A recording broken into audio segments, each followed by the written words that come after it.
Olá, meus queridos, eu espero que você já esteja aí com a sua Bíblia em mãos. Vamos dar seguimento à exposição e devocionais da Epístola de 1 João e hoje trabalharemos os versículos 4 ao versículo 10 do capítulo 3. Vamos ler juntos? 1 João capítulo 3, versículo 4 ao 10 diz assim: Quem vive no pecado transgride a lei, pois todo pecado é contrário à lei.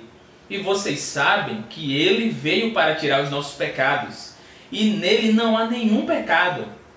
Quem permanece nele não continua a pecar. Mas quem continua a pecar não o conhece e não entende quem ele é. Filhinhos, não deixe que ninguém os engane. A este respeito, quando uma pessoa faz o que é justo, mostra que é justa, como ele é justo.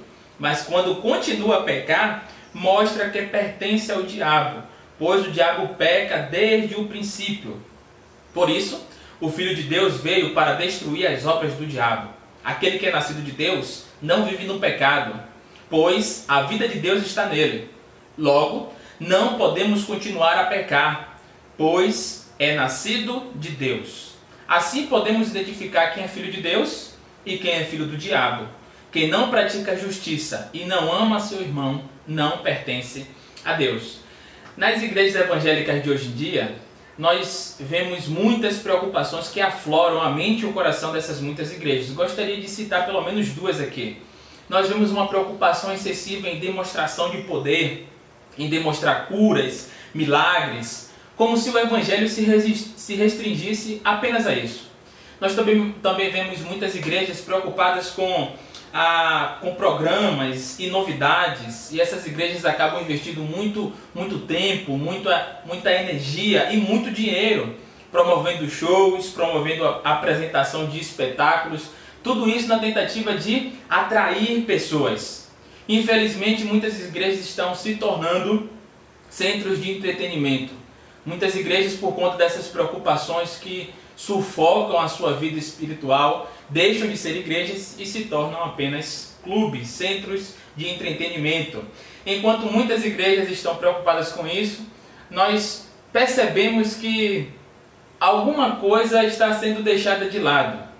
Percebemos que enquanto há muita preocupação em demonstração de poder, em novas programações, em novidades para atrair pessoas, está meio fora de moda falar de santidade e falar de pureza espiritual. E isso tem levado muitos cristãos a viverem uma vida dupla. Na igreja são cristãos que são uma bênção, entre aspas, mas no mundo são pessoas que vivem de braços dados com o pecado. Eles reivindicam ser filhos de Deus, mas só que eles caminham como os filhos das trevas. Eles se dizem ser filho da luz, mas têm o seu coração tomado pelas trevas. Hoje, nós vamos falar sobre esse tema que está meio fora de moda. Nós vamos conversar a respeito desse trecho aqui, desse texto, do capítulo 3, versículo 4 ao 10, onde a verdade central dele é que o crente ele não pode permanecer na prática do pecado. E dentro desse trecho nós falaremos então 4 motivos porque o verdadeiro cristão não deve permanecer na prática do pecado. O primeiro motivo porque o cristão não deve permanecer na prática do pecado é porque o pecado é a transgressão da lei. O versículo 4 diz: Quem vive no pecado transgride a lei, pois todo o pecado é contrário à lei. João aqui está falando sobre prática. Quem pratica o pecado, isso significa estar continuamente praticando uma ação. E ele diz que também essa pessoa transgride, e essa palavra transgressão, transgredir, significa uma ideia de rebeldia, de estar fazendo algo ilegal. Então, em essência, todo o pecado consiste em transgressão, todo o pecado consiste em rebeldia contra a lei de Deus. Por isso, se nós continuarmos vivendo em uma contínua prática de pecado, isso nos coloca num estado de rebeldia. E esse estado de rebeldia contra Deus revela que o nosso coração não deseja obedecer ao Senhor. E isso, o desejo de obedecer ao Senhor, é um desejo que procede de todos aqueles que são novas criaturas.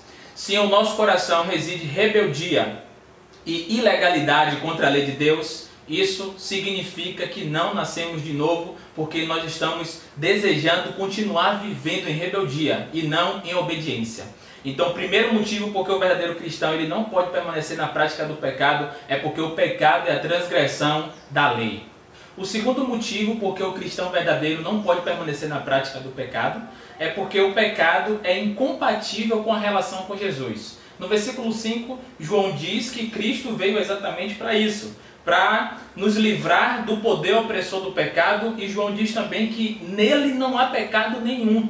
Com isso, o pecado é totalmente incompatível, tanto com a obra de Jesus, quanto com a sua pessoa. E João chega a uma conclusão muito clara no versículo 6, onde ele diz que todo aquele que vive pecando evidencia que não está tendo um relacionamento verdadeiro com o Senhor Jesus. E ele diz que quem permanece nele não continua a pecar, mas quem continua a pecar não conhece e não entende quem ele é. Esse conhecer e entender denota comunhão, ou seja, a comunhão com Cristo nos livra de uma comunhão com o pecado.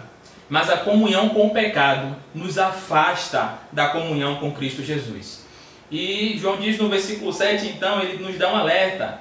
Ele diz: filhinhos, não deixe que ninguém os engane a este respeito. Nós não podemos afirmar que nós temos comunhão com Deus se nós ainda vivemos na prática constante do pecado.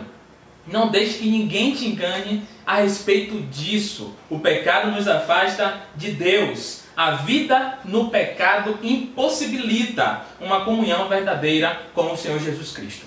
O terceiro motivo pelo qual o cristão verdadeiro não pode permanecer na prática do pecado é porque o pecado, ele identifica o homem com o diabo. Olha só o que o versículo 8 diz: mas quando continua a pecar, mostra que pertence ao diabo, pois o diabo peca desde o princípio. João está deixando aqui muito claro que isso não se trata de atos específicos de pecado, mas sim de uma vida contínua de práticas de pecados impenitentes e sem nenhum tipo de fruto de arrependimento. E essa postura se assemelha então ao diabo e identifica todos aqueles que vivem dessa forma com ele.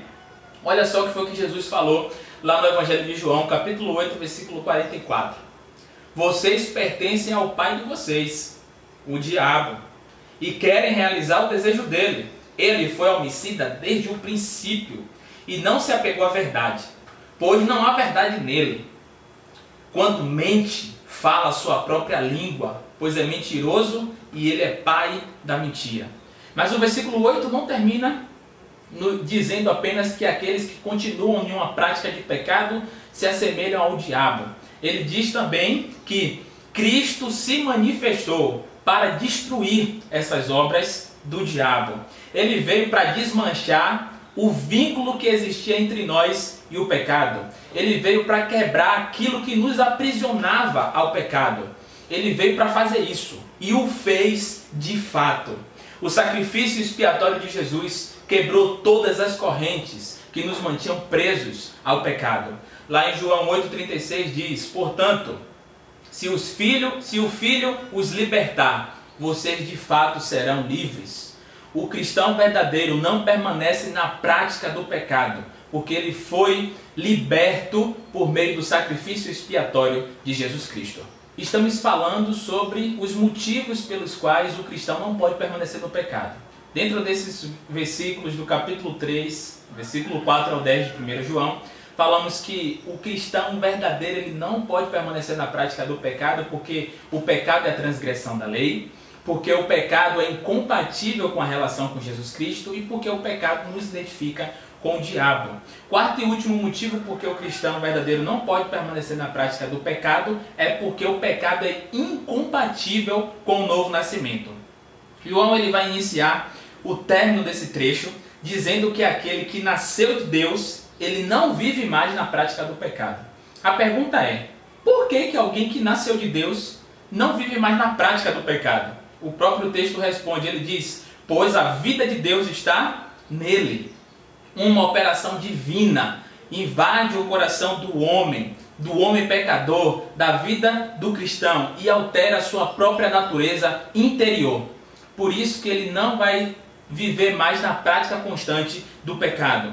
Algumas traduções vão dizer porque a vida de Deus está nele, outras traduções vão dizer porque a divina semente está nele. E essa vida de Deus, a divina semente, é o Espírito Santo de Deus. E é impossível existir a operação do Espírito Santo e existir ao mesmo tempo o domínio do pecado na mesma vida, na mesma pessoa. Ou o pecado domina, ou existe a operação do Espírito Santo naquele. João, ele finaliza dizendo então, no versículo 10, o seguinte: assim nós podemos identificar quem é filho de Deus e quem é filho do diabo. Quem não pratica a justiça e não ama o seu irmão, não pertence a Deus. Ele diz que a manifestação do Filho de Deus ou do Filho do Diabo se dá não através daquilo que eles dizem que sabem, mas se dá através das suas atitudes práticas diante do pecado. Ele diz que nós podemos identificar, ou seja, fica manifesto, isso vai se tornar claro, vai se tornar evidente. Todo aquele que pratica a justiça e ama o seu irmão, ele procede de Deus. Mas todo aquele que não ama a justiça, que não pratica a justiça e que não ama o seu irmão, João vai dizer que este não procede de Deus. Este então, gostaria de dizer de novo, é o teste moral e o teste social. Praticar a justiça, teste moral, evidencia um novo nascimento. Teste social, amar os seus irmãos, isso evidencia um novo nascimento. Se nós não evidenciamos nenhuma dessas duas coisas, muito provável que nós não tenhamos passado por um novo nascimento.